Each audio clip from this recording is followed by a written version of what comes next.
Students, हम लोग जो चैप्टर शुरू करने जा रहे हैं वो चैप्टर जो है अपना केटीजी एंड थर्मोडायनामिक्स है, जो फिजिक्स का पार्ट है अपने।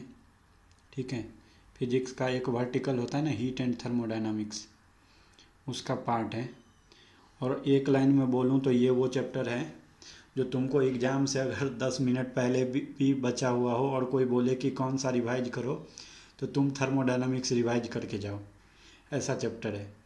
क्योंकि तुम्हारा कोई भी एग्ज़ाम हो, ओलंपियाड हो, नीट हो, आईआईटी हो, एडवांस हो, मेंस हो, केवीपीआई हो, कुछ भी हो, अगर इस चैप्टर से क्वेश्चन नहीं आ रहा है, ऐसा हो ही नहीं सकता। तो और ये ऐसा भी नहीं है कि ये चैप्टर बहुत बड़ा है। देखो, बड़ा इसलिए लग सकता है तुमको क्योंकि ज़्यादा सवाल बताएंगे ताकि तुमको फीलिंग आ जाए, समझ में आ जाए चीज़ें। लेकिन ये चैप्टर काफ़ी छोटा भी है, काफ़ी कम चीज़ें इसमें याद रखने की है।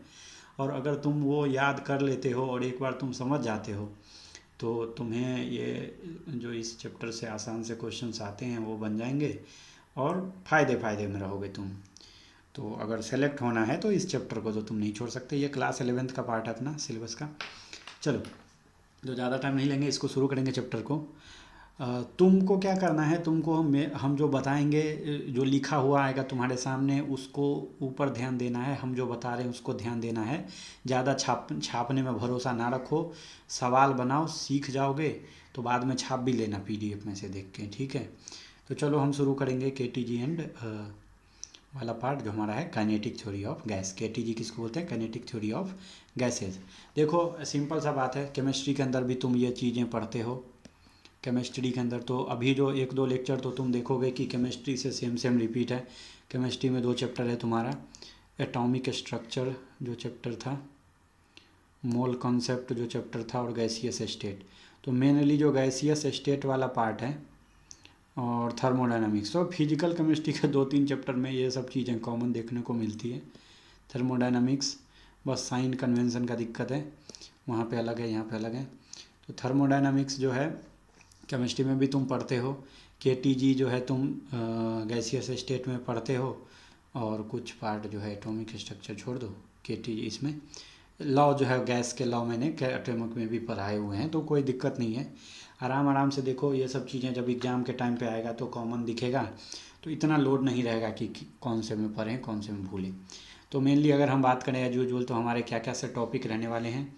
तो सबसे पहले हम लोग पढ़ेंगे काइनेटिक थ्योरी ऑफ गैसेस, फिर देखेंगे root mean square, kinetic energy और इक्वेशन ऑफ स्टेट, फिर देखेंगे मैक्सवेल डिस्ट्रीब्यूशन ऑफ स्पीड, फिर देखेंगे law of equipartition of internal energy, फिर calculation of work, first law of thermodynamics, specific heat capacity जो होता है गैस का वो, प्रोसेस के बारे में देखेंगे, डियाबेटिक प्रोसेस, प्री एक्सपेंशन और पॉलीट्रोपिक प्रोसेस। तो मेनली जो है हमारा ये कैलकुलेशन ऑफ वर्क, ये वाला जो पार्ट है वो दूसरा चैप्टर यानी जो हम थर्मोडायनामिक्स बोलते हैं उसका पार्ट है, और उससे पहले के जो पार्ट थे वो केटीजी का पार्ट है। तो ये मेजर टॉपिक है, ऐसा नहीं कितने टॉपिक हैं और भी हैं, बट मेजर ये टॉपिक है। तो बात उठ के आता है कि देखो क्या होता है, तो तुमको पता है जो भी मैटर होते हैं उसके 3 स्टेट होते हैं, सॉलिड, लिक्विड और गैस।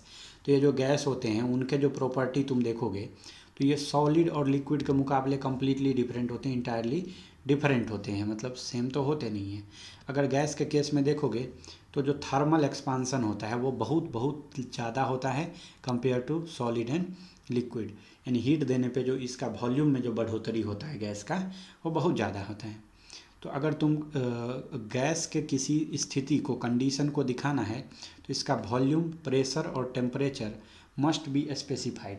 तो हमको इसका गैस का वॉल्यूम, प्रेशर और टेम्परेचर बता दो, तो तुम क्या बता दोगे कि गैस का स्टेट क्या है। तो स्टेट को डिफाइन करने के लिए तुमको वॉल्यूम, प्रेशर और टेम्परेचर चाहिए।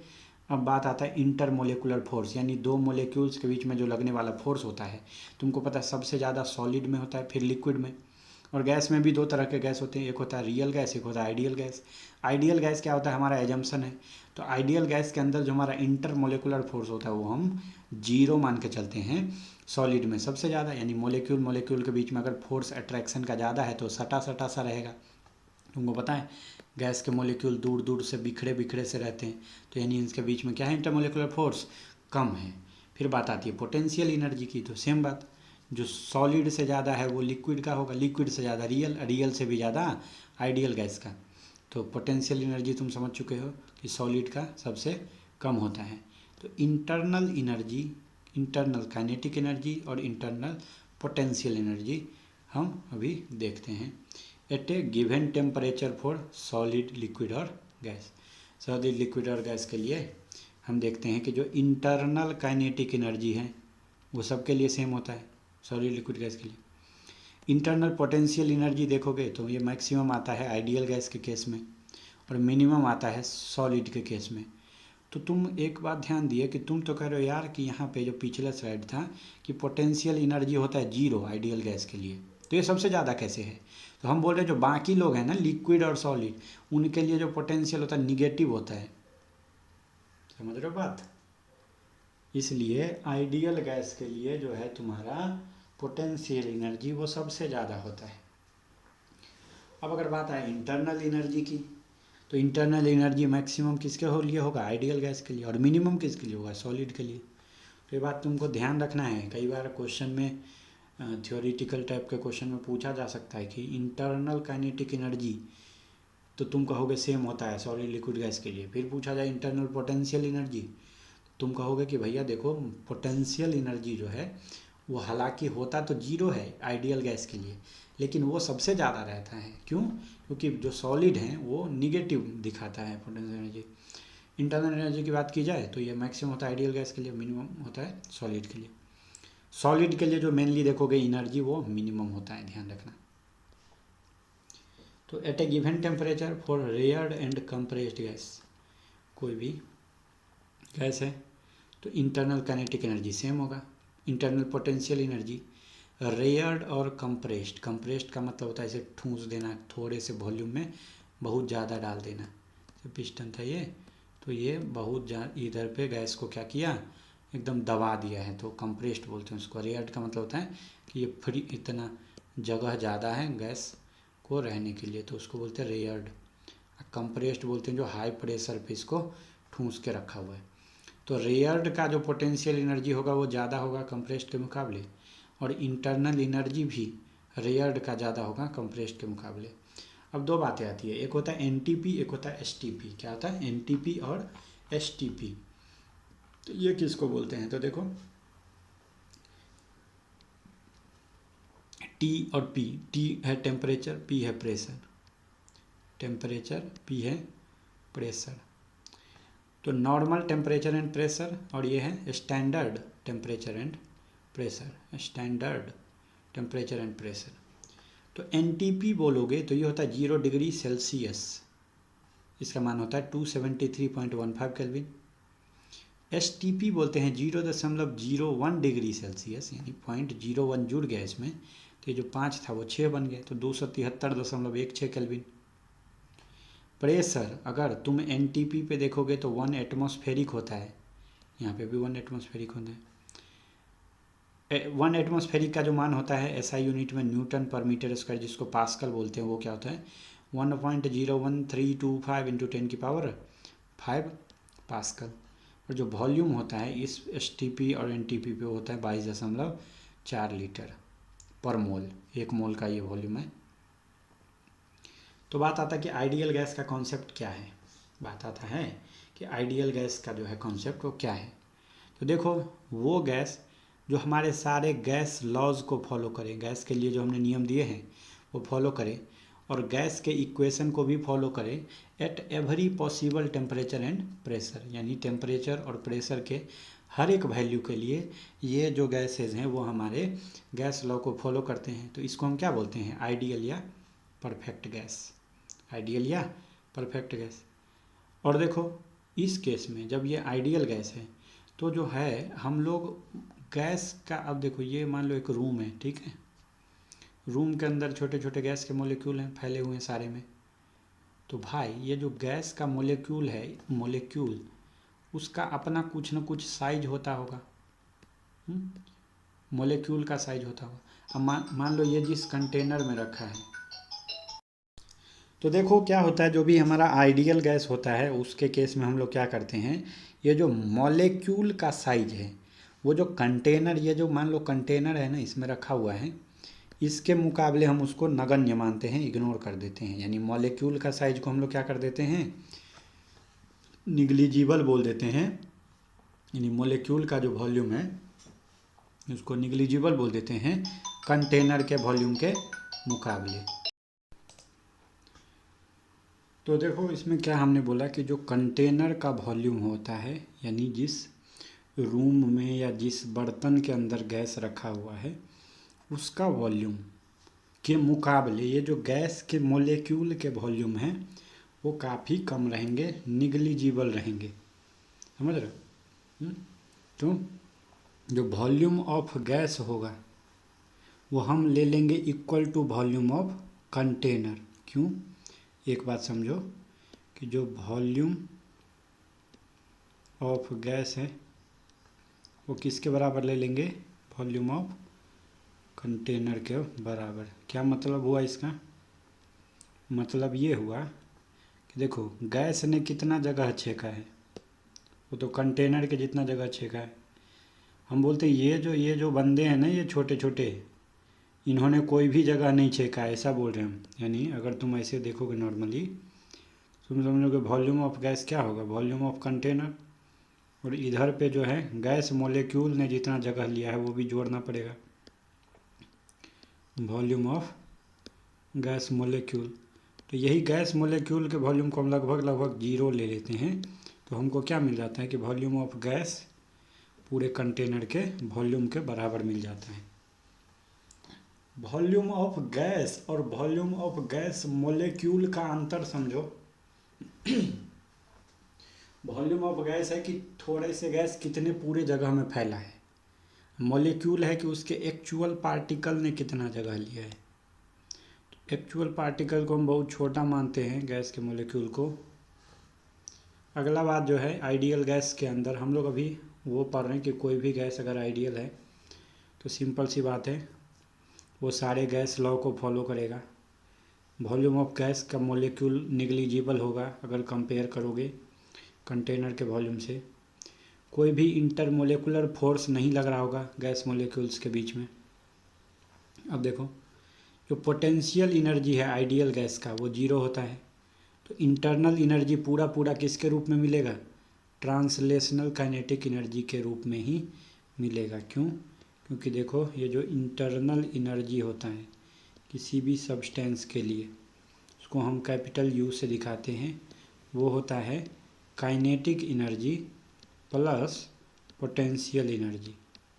तो हमने क्या बोला, अगर ये आइडियल गैस है तो पोटेंशियल एनर्जी का मान है 0, यानी इसका जो पूरा इंटरनल एनर्जी है गैस का वो परफेक्टली किस रूप में रहेगा, केवल और केवल ट्रांसलेशनल काइनेटिक एनर्जी। ये बात समझ में आए?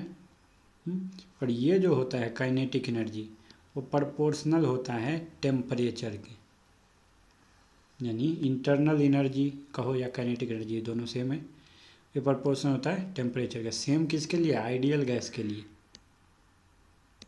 समझे? तो ये प्रोपोर्शनल होता है ट्रांसलेशनल काइनेटिक एनर्जी टेम्परेचर के। कोई भी सब्सटेंस है उसका total internal energy kinetic plus potential के बराबर होता है। काइनेटिक तो केवल टेम्परेचर पे डिपेंड करता है, लेकिन जो पोटेंशियल एनर्जी है वो इंटरमोलिकुलर फोर्स पे डिपेंड करता है और हमेशा निगेटिव होता है। पोटेंशियल एनर्जी जो है इंटरमोलिकुलर फोर्स के ऊपर डिपेंड करता है और निगेटिव होता है।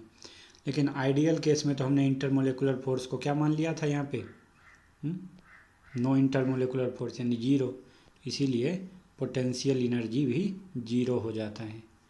अगला मुद्दा देखो, जो स्पेसिफिक हीट है आइडियल गैस का वो एक कांस्टेंट क्वांटिटी होता है और ये टेम्परेचर के साथ नहीं बदलता। स्पेसिफिक हीट देखो इधर पे टेम्परेचर को बढ़ा रहे हो एक्स एक्सिस पे, लेकिन स्पेसिफिक हीट क्या है, कांस्टेंट है, इसके बढ़ने से उसका मान में ऊपर की तरफ नहीं जा रहा है वो, समझे? लेकिन रियल गैस के लिए देखो, ये हम आइडियल की बात कर रहे हैं तो ये नहीं बदलता है टेम्परेचर के साथ। रियल गैस में एक्चुअली देखोगे तो ग्राफ ऐसा आता है, यानी टेम्परेचर बढ़ाए तो स्पेसिफिक हीट भी बढ़ता है।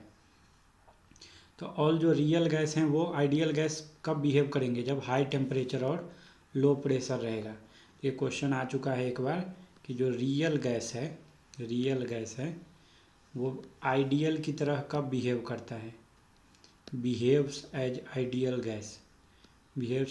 गैस कब, जब टेम्परेचर क्या हो, ज़्यादा हो और प्रेशर क्या हो, कम हो। तो ये क्वेश्चन ऑलरेडी एक बार आ चुका है, तो ये लाइन, सारे ही लाइन इम्पोर्टेंट है हमारे लिए। अब अगला बात आता है वॉल्यूम एक्सपांसन कोफिशिएंट। देखो वॉल्यूम एक्सपांसन कोफिशिएंट को अल्फ़ा से दिखा रहा है और प्रेशर एक्सपांसन कोफिशिएंट को बीटा से दिखा रहा है। तो आइडियल गैस के लिए क्या होता है, ये सेम होता है और and value of each is 1/273 पर डिग्री सी। ये क्या हुआ, अल्फ़ा बराबर बीटा यानी वॉल्यूम एक्सपांसन कोफिशिएंट बराबर है प्रेशर एक्सपांसन कोफिशिएंट के, और इनका मान क्या होता है 1/273 पर डिग्री सेल्सियस। याद रखो gas molecule have a point mass and negligible volume, but velocity क्या है, बहुत ज़्यादा है। गैस जिस मॉलिक्यूल से मिल के बना है, ये मॉलिक्यूल क्या है एकदम, इनका मास जो है बहुत छोटा होता है, ये पॉइंट की तरह होते हैं। पॉइंट मास इसलिए बोलते हैं क्योंकि इनका वॉल्यूम क्या है, निग्लिजिबल है।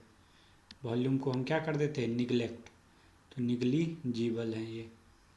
लेकिन इनका जो मॉलिक्यूल के वेलोसिटी वो बहुत ज़्यादा होता है और 10⁷ सेंटीमीटर पर सेकेंड के आसपास ये होता है। तो ये बात समझ में आए। That's why there is no effect of gravity on them. ये जो काफ़ी पॉइंट मास है, वॉल्यूम जो है मॉलिक्यूल का वो लगभग निग्लिजिबल है, जीरो है, और वेलोसिटी बहुत ज़्यादा है, 10⁷ सेंटीमीटर पर सेकेंड है। सेंटीमीटर में ध्यान रखना, ठीक है। तो इस कारण से क्या होता है, इनके ऊपर ग्रेविटी का ज़्यादा असर होता नहीं है। अब क्या है equation of state for ideal gas. तो इक्वेशन ऑफ स्टेट क्या होता है, पी वी बराबर म्यू आर टी। म्यू क्या है, नंबर ऑफ मोल्स, तो इसी को कहीं कहीं पे पी वी बराबर एन आर टी, तो वहाँ पे एन क्या रहेगा, नंबर ऑफ मोल। एन क्या होता है, नंबर ऑफ मोल। पी है प्रेशर, बी है वॉल्यूम। तो यहाँ से क्या हो जाएगा, ये मोल जो होता है वो क्या होता है, given weight by molar weight. बात सही है। तो ये पी वी बराबर एन के बदले में क्या रख देंगे, given weight M by M W, molar weight. समझ रहे हो। अब वेट क्या होगा, तो ये जो होता है नॉर्मली अगर होता ये है कि एक मॉलिक्यूल का वेट अगर है स्मॉल एम, समझ रहे हो, एक मोल का वेट कितना होगा, तो एवोगाड्रो संख्या जिसको एनओ से लिखते हैं गुने एम। अगर एन मॉलिक्यूल दिए हो तो इनका वेट कितना होगा, तो छोटका एम गुने एन। तो ये हो जाएगा गिवन वेट, ये हो जाएगा मोलर वेट। एक मोल का वेट को मोलर वेट बोलते हैं। तो ये गिवन वेट क्या हो जाएगा, एक मॉलिक्यूल का वेट गुने कितनी संख्या है मॉलिक्यूल्स की, बट्टे गिवन वेट गुने कितनी संख्या है एवोगाड्रो संख्या गुने आर टी। एम से एम चला गया, तो पी वी बराबर क्या आ गया, पी वी बराबर आ गया आर बाय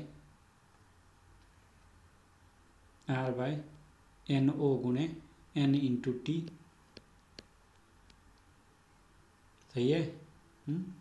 तो ये क्या हो जाएगा, आर बाय एन ओ को लिख देते हैं ये लोग के से, आर बाय एन ओ को लिख देते हैं के गुणे एन टी, हो जाएगा पी वी। तो अब यहाँ पे दो बात है, बात क्या है, तुम ये समझ गए कि यहाँ पे एन क्या है, एन है नंबर ऑफ मॉलिक्यूल, ठीक है। पी भी जानते ही हो, प्रेशर और वॉल्यूम है ये। तो इसको बोलते हैं equation of state. P V बराबर एन आर टी जो है ना, वो बोलते हैं इक्वेशन ऑफ स्टेट। तो ये बात समझ में आए, एन क्या था, कितने नंबर ऑफ मॉलिक्यूल्स प्रेजेंट हैं, number of molecules present. N O क्या था, एवोगाड्रो संख्या था ये एन ए। तो क्वेश्चन आता है हमारे पास कि by increasing temperature of a gas by 5 degree Celsius it's pressure increase by 0.5% from its initial value at constant volume, then what is initial temperature of a gas. तो हमने क्या देखा भाई, देखा था पी वी बराबर एन आर टी। क्वेश्चन में दिया है कि टेम्परेचर को इंक्रीज कर रहा है, टेम्परेचर को इंक्रीज कर रहा है, तो प्रेशर क्या हो रहा है, इंक्रीज हो रहा है इनिशियल वैल्यू से। वॉल्यूम को रखा गया है कांस्टेंट, मोल और ये जो गैस आर का तो मान ही है गैस कांस्टेंट, आर तो गैस कांस्टेंट कहलाता है पी वी बराबर एनआरटी में, तो इसके मोल और आर भी कांस्टेंट है। तो अगर ध्यान से देखोगे तो प्रेशर क्या है, प्रोपोर्शनल है टेम्परेचर के, सही बात है। ऑब्वियस बात है, प्रेशर बढ़ेगा तो टेम्परेचर भी बढ़ेगा। नहीं तुम क्या बोल सकते हो कि delta P by P is equal to delta T by T, दोनों साइड 100 से गुना कर दो। ऐसा हो सकता है, जब पी डायरेक्टली प्रोपोर्शनल हो टी के, तो तुम ऐसा लिख सकते हो कि delta P by P is equal to delta T by T गुने 100। डेल्टा पी बाई पी कितना है, तो देखो टेम्परेचर में जो मान का बढ़ाया है, समझ रहे हो, इसको बोलते हैं परसेंटेज इंक्रीज। तो प्रेशर में कितना है, 0.5% का इंक्रीज, तो ये हम लिख देंगे 0.5% का इंक्रीज।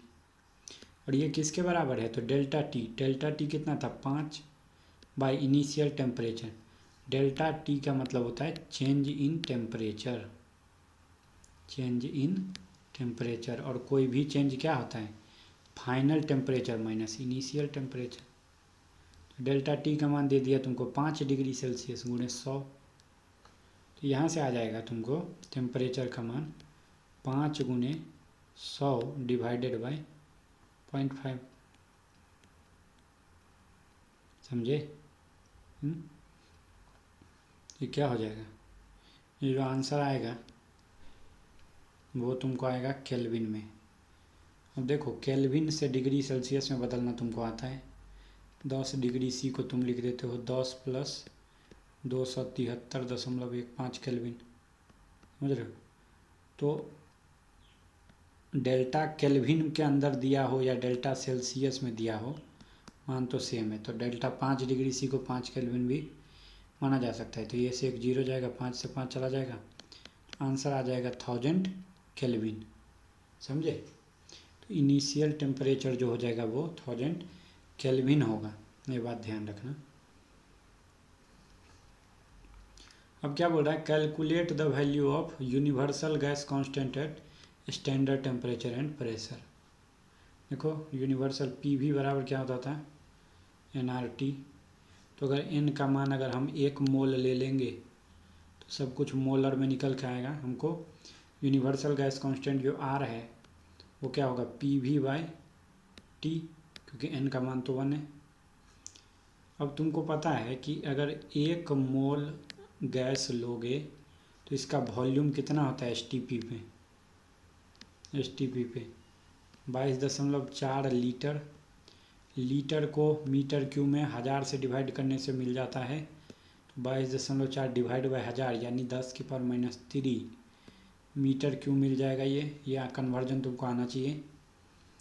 प्रेशर जो होता है एस टी पी पे वो कितना होता है, 760। तो देखो जो प्रेशर का मान होता है उसको हम बोलते हैं 760 mm ऑफ Hg। इसका मतलब होता है मरकरी का अगर कॉलम का हाइट देखोगे तो कितने का आएगा, 760 mm आएगा। इसी को कई बार 76 सेंटीमीटर ऑफ Hg लिखा रहता है, राइट। तो ये हाइट है। तो तुमको पता है जो एक्चुअल प्रेशर होता है वो होता है रो गुणे जी इंटू एच के बराबर। मरकरी का हाइट बोल, मरकरी का रो का मान कितना होता है, 13.6 गुणे 10⁻³ kg पर मीटर क्यूब।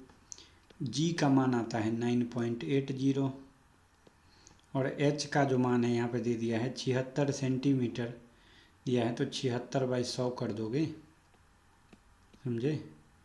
तो यहाँ से जो प्रेशर का मान निकल के आ जाएगा वो तुमको आ जाएगा। अब जो टेम्परेचर होता है एस टी पी पे वो होता है 273 केल्विन, समझ रहे हो।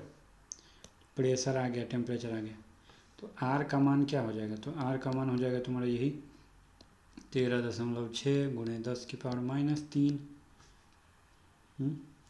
सॉरी 10⁻³ गुणे 9.80 गुणे 76/100 डिवाइडेड बाई टी। टेम्परेचर कितना 273।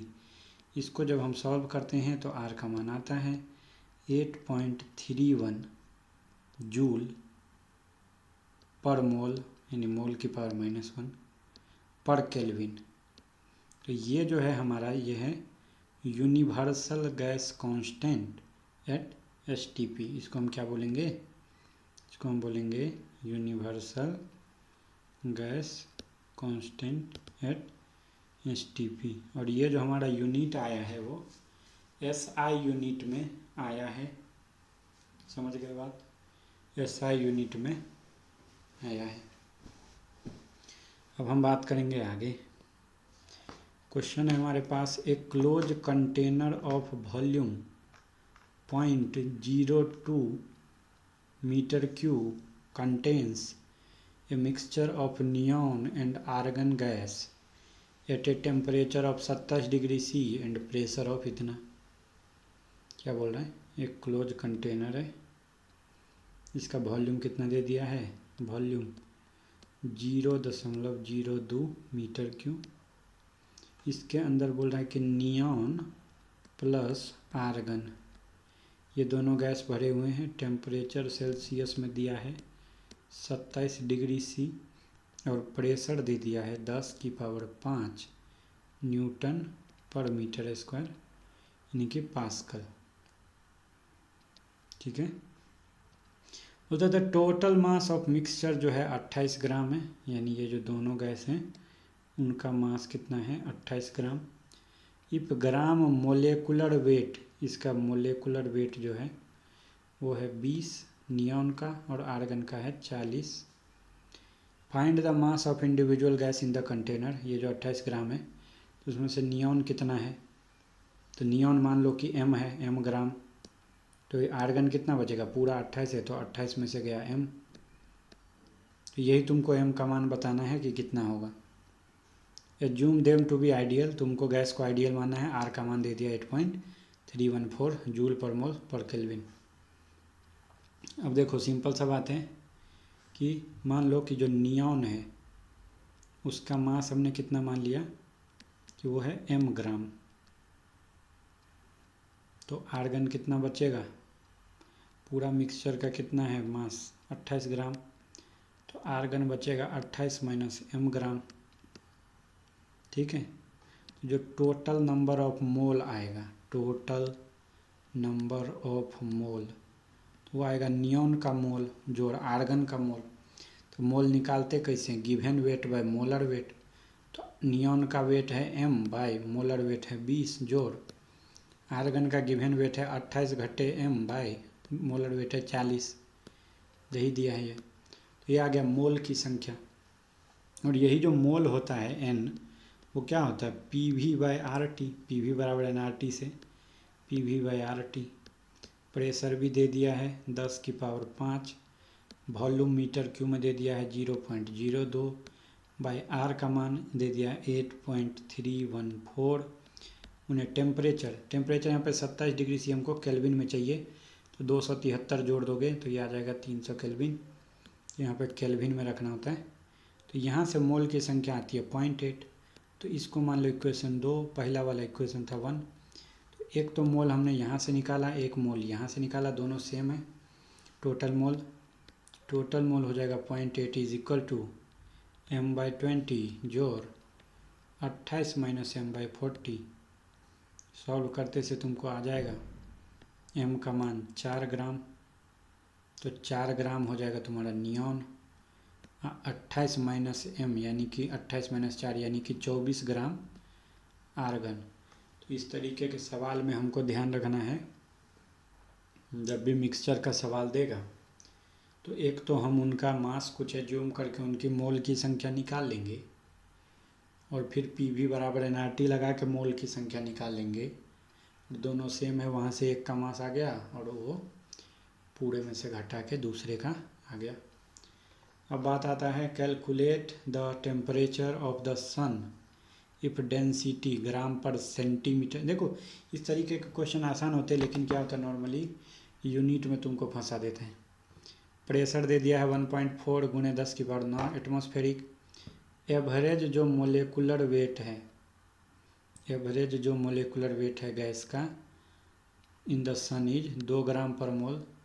तो आर का मान इतना है, तो हमको पूछते हैं कि टेम्परेचर बता दो। कोई बात नहीं, हमको क्या क्या दे दिया है। हम एक चीज़ जानते हैं, पी भी बराबर होता है NRT। टेम्परेचर हो जाएगा PV/NR, ठीक है। और N क्या होता है, N होता है given weight by molar weight. Density rho क्या होता है, given weight by given volume. तो यहाँ से अगर तुम N का मान देखोगे, M बराबर हम लिख सकते हैं रो इंटू V/MW। ये थोड़ा थोड़ा सा तुमको समझ आना चाहिए। मास बाय वॉल्यूम होता है डेंसिटी, मास बाय वॉल्यूम होता है हमारा डेंसिटी, ये सब हमको पता होना चाहिए। मोल होता है given weight by molar weight, तो रो भी बाय MW हो गया। तो रख दो इक्वेशन में। तो टेम्परेचर बराबर हो जाएगा प्रेशर गुने वॉल्यूम बट्टे N के बदले हम क्या रखेंगे, रो वॉल्यूम बाय MW गुने R। तो यहाँ से हो जाएगा, ये P है ये रो है, तो कन्फ्यूज मत होना। तो ये हो जाएगा P गुने V, तो कट जाएगा, MW ऊपर चला जाएगा, तो MW divided by rho into R। यहाँ से टेम्परेचर हो जाएगा, टेम्परेचर हो जाएगा, प्रेशर कितना दिया था 1.4 गुणे 10⁹ ये एटमॉस्फेरिक है, हमको पास्कल में बदलना है। तो हम क्या करेंगे, 1.01 गुणे 10⁵ से मल्टीप्लाई कर देंगे। मास जो मोलर मास है MW वो है 2 ग्राम पर मोल, केजी में बदलना हमको, 10⁻³ केजी में आ गए, ठीक है। इसके बाद रो का मान जो है सेंटीमीटर में था, तो इसको केजी पर मीटर क्यूब बदलने के लिए 1000 से गुना करना पड़ेगा। और आर का मान तो SI यूनिट में दे ही दिया 8.4। तो इसको सॉल्व करते से हमको जो मिल जाता है वो ये कि 2.4 गुणे 10⁷ केल्विन टेम्परेचर जो मिलेगा, गलती से सेल्सियस में मत लिखना, ये केल्विन में मिलेगा। तो बेसिक हमने क्या चेंज किया है कि हमको डेंसिटी दिया था, तो डेंसिटी से हमको ये मास निकालना था, तो वो हो जाता है डेंसिटी गुने वॉल्यूम। अब कह रहा है at the top of A mountain A thermometer read 7 degree C and barometer read 70 cm of Hg। At the bottom of the mountain they read 27 degree C and 76 cm of Hg। Compare the density of air at the top with that bottom of the mountain. मान लो ये है mountain, ये है ज़मीन अपना। बोल रहा है कि ये जो माउंटेन का टॉप है और माउंटेन का जो बॉटम पॉइंट है, टॉप ऑफ माउंटेन पे तापमान जो था 7 डिग्री सेल्सियस था, प्रेशर जो था वो था 70 cm of Hg। Bottom of mountain में ये था 27 डिग्री सेल्सियस और 76 cm ऑफ Hg। तुमको बोल रहा है कि यहाँ पे मान लो डेंसिटी है ρ1, यहाँ पे है डेंसिटी ρ2, तो इस दोनों को कंपेयर करने को बोल रहा है। अभी तुमने देखा है जो मोल होता है, मोल का मान होता है given weight by molar weight. Given weight को हम लिख देते डेंसिटी गुने वॉल्यूम बाय मोलर वेट, और यही जो N होता है वो होता है PV/RT, PV/RT, समझ रहे हो। तो यहाँ पे जो P इंटू V होता है वो क्या होता है NRT। N को हम क्या लिख सकते हैं, given weight by molar weight गुने RT। यानी हम यहाँ पे लिख सकते हैं कि pressure by RT is equal to pressure by RT is equal to, यानी इसको और लिख दो, M को लिख दो रो गुने वॉल्यूम गुने RT बाय MW। मास के बदले हमने रो भी लिख दिया यहाँ पे। अब यहाँ से भी चला गया, तो यहाँ से आ गया कि प्रेशर बराबर आ गया rho R T by M W. तो प्रेशर बाय रो आएगा R T by M W. T को भी इधर भेजो तो प्रेशर बाय रो टी आ गया आर बाय एम डब्ल्यू। अब देखो आर भी क्या है, यहाँ पे कांस्टेंट है, किसी भी गैस के लिए आर कांस्टेंट है। मोलर वेट तो कांस्टेंट होना ही है गैस के लिए। तो यानी हम क्या बोल सकते हैं कि ये वाला जो पार्ट है वो क्या है, कांस्टेंट। यानी हम बोल सकते हैं कि P बाय रो गुने तापमान at top is equal to P by rho गुने तापमान एट बॉटम। यानी हम लिख सकते हैं कि rho at top by rho at bottom is equal to pressure at top by pressure at bottom गुणे T at bottom by T at top. ये तो बेसिक गुना भाग है, तो रख दो। प्रेशर का मान था 70 cm टॉप पे और बॉटम पे था 76। तापमान का इस जगह पे था 7 डिग्री C, यानी हो गया ये 7 डिग्री C और ये है 27। तो 27 को हम लिख देंगे 300 केल्विन और 7 को लिख देंगे 280 केल्विन। ये हो जाएगा बॉटम में था 300 बाय टॉप पे था 280। जैसे इसको काटोगे ये आंसर आ जाएगा तुम्हारा 0.9868। तो रो का कंपैरिजन तुमने कर दिया है कि rho at top by rho at bottom आएगा 0.9868। क्या बोल रहा हूँ मैं, rho at top by rho at bottom कितना आ जाएगा 0.9868। ये हमारा आंसर है। ठीक है। अब बात आता है कि during an experiment an ideal gas is found to obey an additional law Vp⁴ is equal to constant. Question में दिया हुआ है during an experiment Vp⁴ is equal to constant, the gas is initially at temperature T and volume V। Gas जो था पहले तापमान T और volume V पे था। बोल रहा what will be the temperature of gas when it expands to volume 2V। पहले वॉल्यूम T था, फिर ये वॉल्यूम तापमान T और V था इनिशियल स्टेट में। तो फाइनल में बोलता है जब ये 2V हो जाएगा तो तापमान क्या हो जाएगा, ये तुमको पूछ रहे हैं। अब देखो ये बोलता है कि एडिशनली इस रूल को फॉलो करता है, यानी जो आइडियल गैस है वो PV बराबर nRT को तो फॉलो कर ही रहा है, साथ के साथ additionally Vp⁴ is equal to constant इसको भी फॉलो कर रहा है। तो यहाँ से हम लोग क्या लिख सकते हैं, हम लोग क्या लिख सकते हैं कि जो P हो जाएगा वो क्या होगा, कोई भी कांस्टेंट मान लो ये A है तो A by V under root हो जाएगा।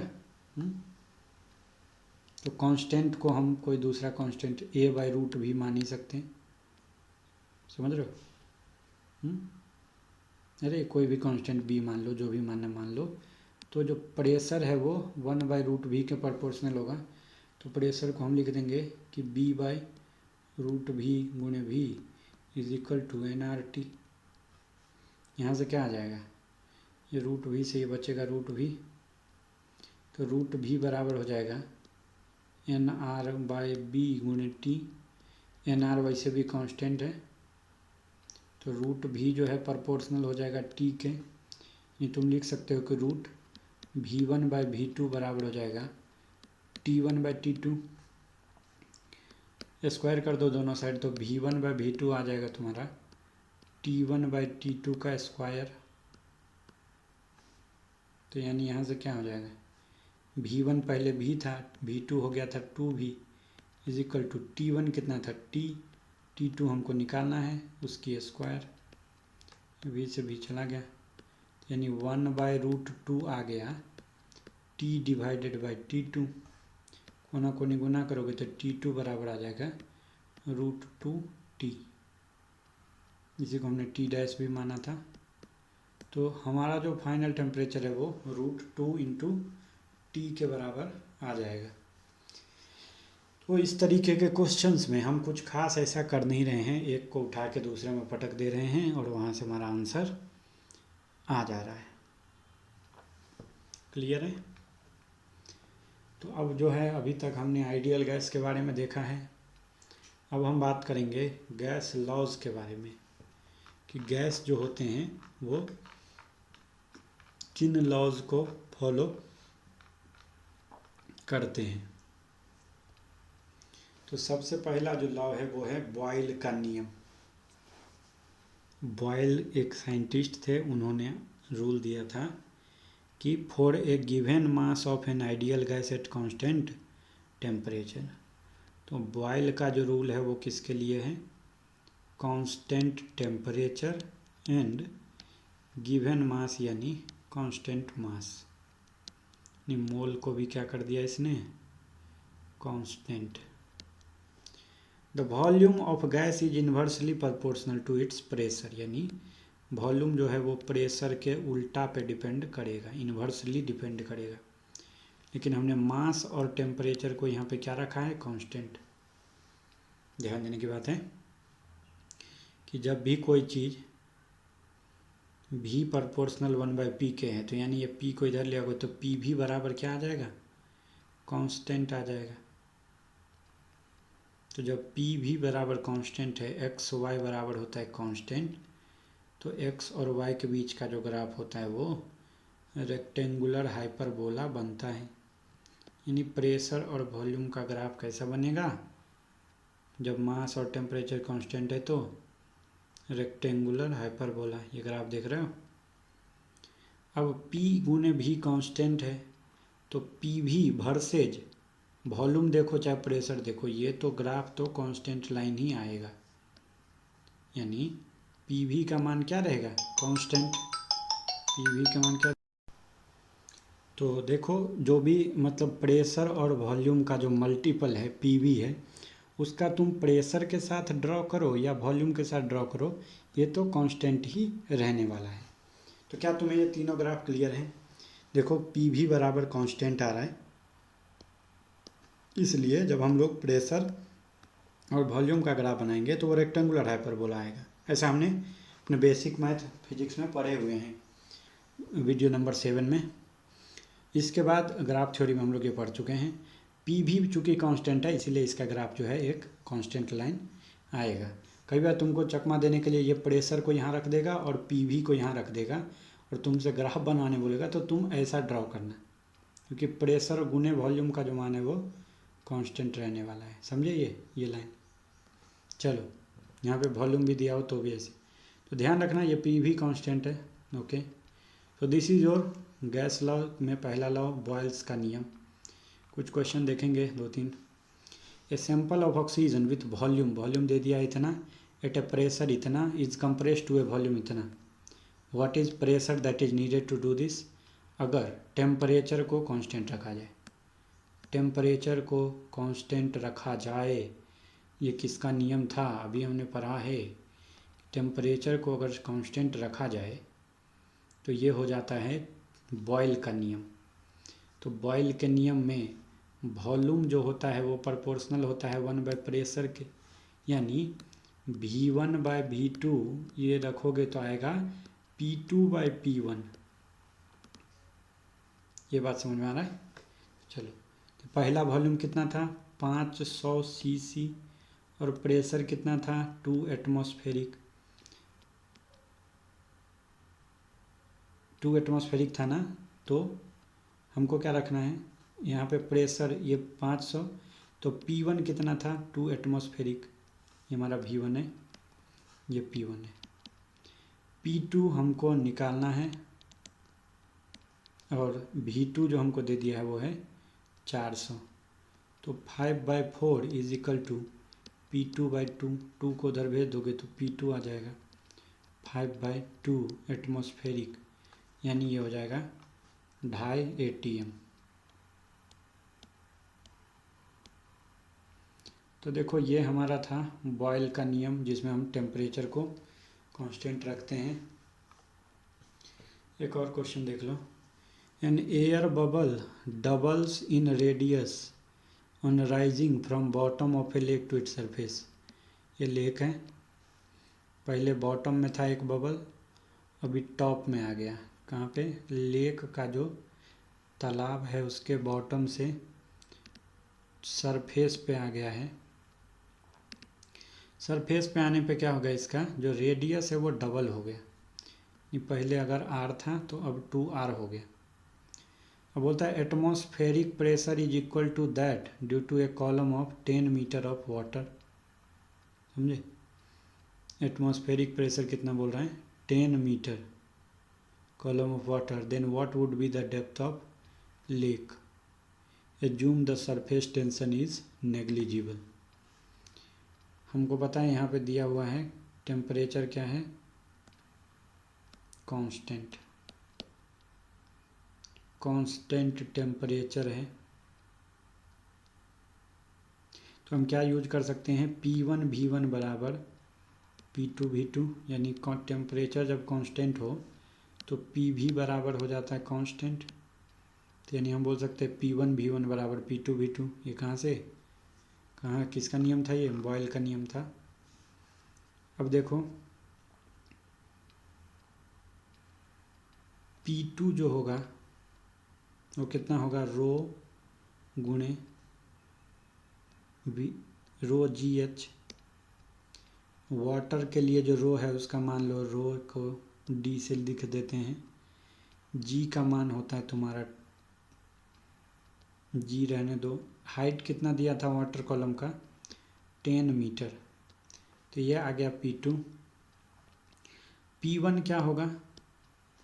तो ये होगा, देखो अगर डेप्थ ऑफ लेक जो है, ठीक है, यहाँ पे हमको दिया था एटमॉस्फेरिक प्रेशर सरफेस पे होगा, हाँ, और थोड़ा अंदर घुसना है, तो ये क्या हो जाएगा? तो ये अगर है P2, तो यहाँ पे अगर P1 देखें तो ये P1 प्लस P2।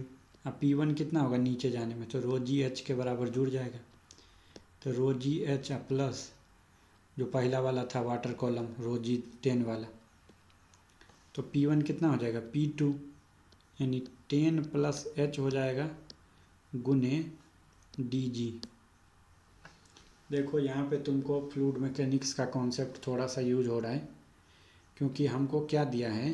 जो एटमॉस्फेरिक प्रेशर का मान दिया है ना, जो कि खुले सरफेस पे लगता है, उसको बोला है कि वाटर कॉलम का 10 मीटर के बराबर है। यानी हमको एटमॉस्फेरिक प्रेशर जो है वो दिया है रो गुने G गुने 10 मीटर ऑफ वाटर।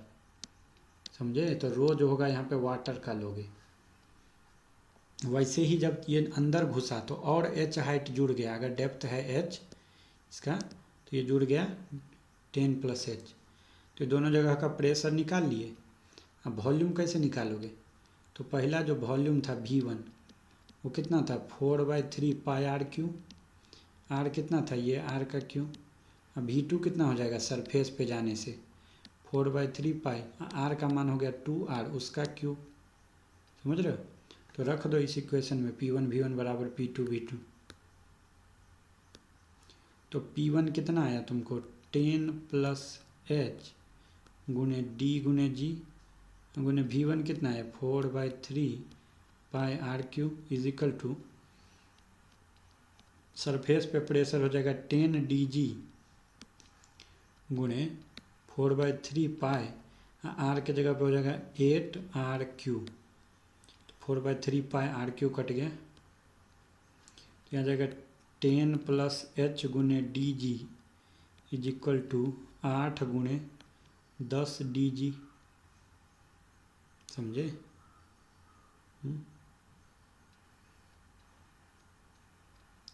8 गुने 10 DG। तो D से D कट गया, G से G कट गया, तो 10 प्लस H बराबर आ गया 80, तो H बराबर आ गया 70 मीटर। जो लेक का डेप्थ है वो है 70 मीटर। कुछ भी खास नहीं करना था, बस प्रेशर का मान निकालना था हमको ऊपर नीचे। आंसर दिया हुआ है, सॉरी एग्जाम्पल दिया हुआ है, एग्जाम्पल नंबर 9। वो हमको बोलता है ए वेसल ऑफ वॉल्यूम, इतना वॉल्यूम दे दिया बर्तन का, कंटेंस एन आइडियल गैस का टेम्परेचर और प्रेशर दे दिया है। This gas is allowed to leak, leak होने दिया जा रहा है जब प्रेशर गिर के हो जाता है 125।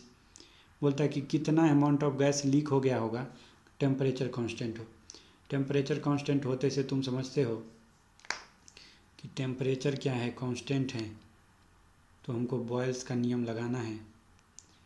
अब तुम जानते हो कि जो गैस क्या हो रहा है, लीक हो रहा है, यानी गैस लीक होने से क्या होगा, जो वॉल्यूम एंड टेम्परेचर है, वॉल्यूम तो हमेशा बर्तन के वॉल्यूम के बराबर होगा, टेम्परेचर कांस्टेंट बोल रहा है, तो ये दोनों ही क्या होगा, कांस्टेंट रहेगा, ये चेंज नहीं होगा, डू नॉट चेंज। तो खाली चेंज क्या होगा, number of moles. Number of moles क्या होता है, PV/RT।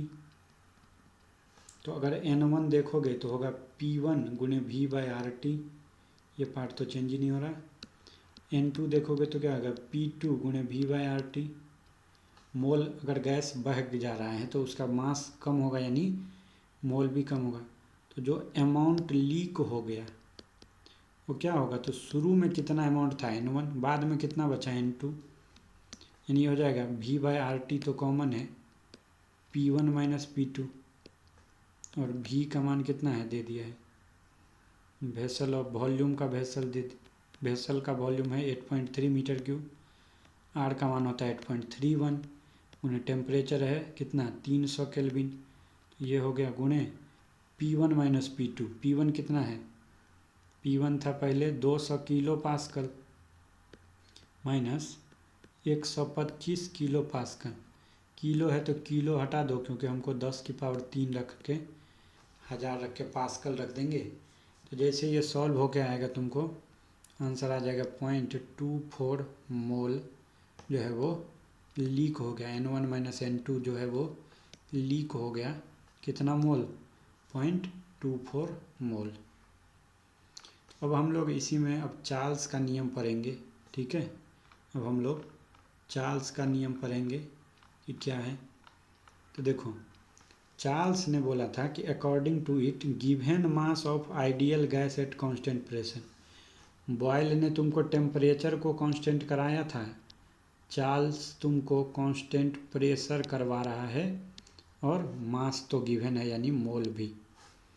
तो बोल रहा है कि जो वॉल्यूम होगा ना वो डायरेक्टली प्रोपोर्शनल हो जाएगा टेम्परेचर के, वॉल्यूम प्रोपोर्शनल हो जाएगा टेम्परेचर के, यानी V1/V2 बराबर होगा T1/T2। ये बात समझ में आए, कब, जब मास और प्रेशर क्या है, कांस्टेंट। तो देखो जब भी V प्रोपोर्शनल T होगा, तो जब V और T के बीच में ग्राफ बनाओगे तो वो स्ट्रेट लाइन आएगा। तो देखो यहाँ पे ये V है और ये T है, इसके बीच का ग्राफ कैसा बन रहा है, स्ट्रेट लाइन बन रहा है। V/T क्या होगा, कांस्टेंट, अभी बताएं तुमको, V/T क्या आएगा, कांस्टेंट। तो V/T का तुम अगर वॉल्यूम के साथ बनाओ चाहे टेम्परेचर के साथ बनाओ, ये ग्राफ तो क्या ही आएगा, कांस्टेंट ही आएगा, V/T वर्सेस टेम्परेचर या V/T वर्सेस वॉल्यूम। कई बार वही चकमा देने के लिए वॉल्यूम को यहाँ रख देगा और VT को यहाँ रख देगा, तो तुमको ऐसा ग्राफ बनाना है कांस्टेंट का, क्योंकि VT कांस्टेंट है ना, VT का मान बदलेगा नहीं। तो एक क्वेश्चन दिया हुआ है कि 1500 milliliter of a gas at room temperature of 23 degree inhale by person whose body temperature is 37 degree C। अगर प्रेशर और मास कांस्टेंट है, प्रेशर मास कांस्टेंट देते तुम समझ गए, ये चाल है चार्ल्स लॉ का। What will be the volume of gas in lungs of the person, volume पूछ रहा है। देखो तापमान कितना दे दिया है, टेम्परेचर 1 37 डिग्री C, 273 जोड़ दोगे तो आ जाएगा 310 केल्विन, ठीक है। और T2 कितना होगा, T2 है 23 डिग्री C, समझ रहे हो, 23 डिग्री C, यानी 273 में जोड़ोगे तो आ जाएगा 296 केल्विन। प्रेशर और मास तो है कांस्टेंट, चार्ल्स का नियम लगा दोगे तो V1/T1 is equal to V2/T2। यहाँ से हमको वॉल्यूम पूछा है तो V2 बराबर हो जाएगा V1 गुणे T2/T1। तो V1 कितना दिया था 1500 ml गुणे T2 कितना है, T2 है 296 डिवाइडेड बाई 310। यहाँ से आंसर आ जाएगा तुमको 1417.74 ml। ये समझे।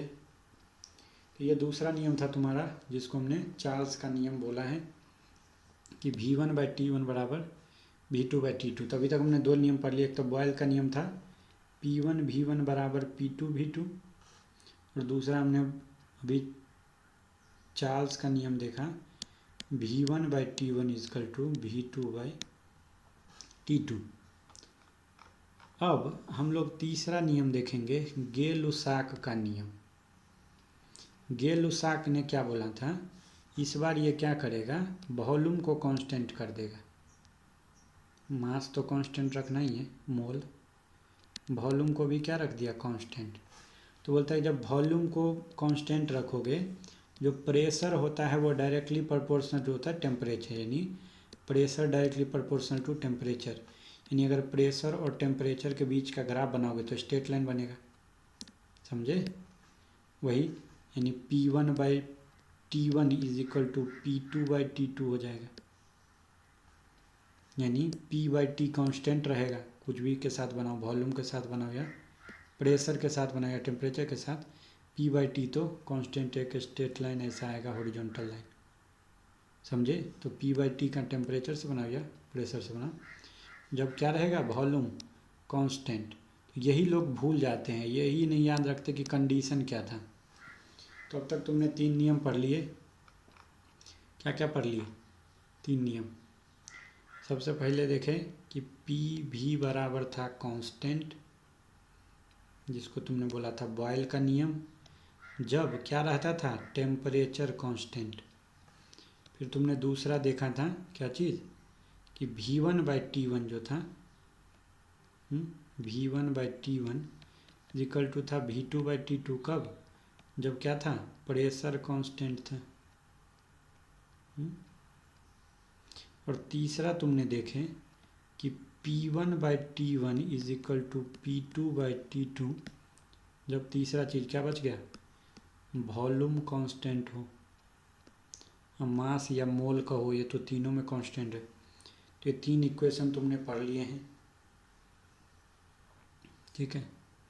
तो अब बात आता है कि ये हमको जो गे-लुसाक के नियम है उसके बेसिस से क्वेश्चन देख लो। A sample of O2 is at a pressure of 1 atmospheric when the volume is 100 ml and temperature is इतना, what would be temperature if pressure 2 atm हो जाए और वॉल्यूम 100 ml रहे। वॉल्यूम क्या है 100 ml और इसको क्या रखा गया है कांस्टेंट। तो कौन सा रूल लगेगा गे-लुसाक का, क्या वाला, P1/T1 is equal to P2/T2 वाला। यहाँ से प्रेशर 1 कितना है 1 एटमॉस्फेरिक और टेम्परेचर कितना 27 डिग्री C, यानी ये कितना 27 बराबर हो गया 300 kelvin is equal to P2 हमको देना है 2 एटमॉस्फेरिक और हमको टेम्परेचर पूछ रहा है। तो यहाँ से ये T2 बराबर हो जाएगा 600 केल्विन, 2 बच जाएगा 600 केल्विन। तो इस तरीके डिग्री सेल्सियस में लगाओगे तो 600 में से 273 घटा दोगे तो इतना डिग्री C आ जाएगा, 327 डिग्री सेल्सियस T2। कुछ नहीं है, इस तरीके के क्वेश्चन को आसानी से टैकल किया जा सकता है, ठीक है। तो एक जो नियम हमारा बच गया है गैस का, वो है एवोगाड्रो का नियम। उसने बोला था कि सेम टेम्परेचर और प्रेशर पे अगर इक्वल वॉल्यूम रखोगे सारे गैस के तो उसके अंदर मोलिक्यूल की संख्या इक्वल आएगी। क्या बोला इसने, टेम्परेचर एंड प्रेशर रखना है सेम, वॉल्यूम रखना है सेम। तो बोला कि कोई भी गैस ले लो उसके जो नंबर ऑफ मोलिक्यूल्स आएंगे वो सेम आएंगे। यानी P, V और T अगर कांस्टेंट कर दिए तीनों तो N1 बराबर आ जाएगा N2 नंबर ऑफ मॉलिक्यूल।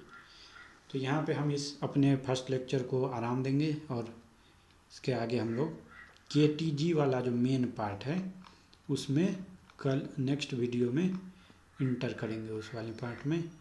ठीक है, थैंक यू।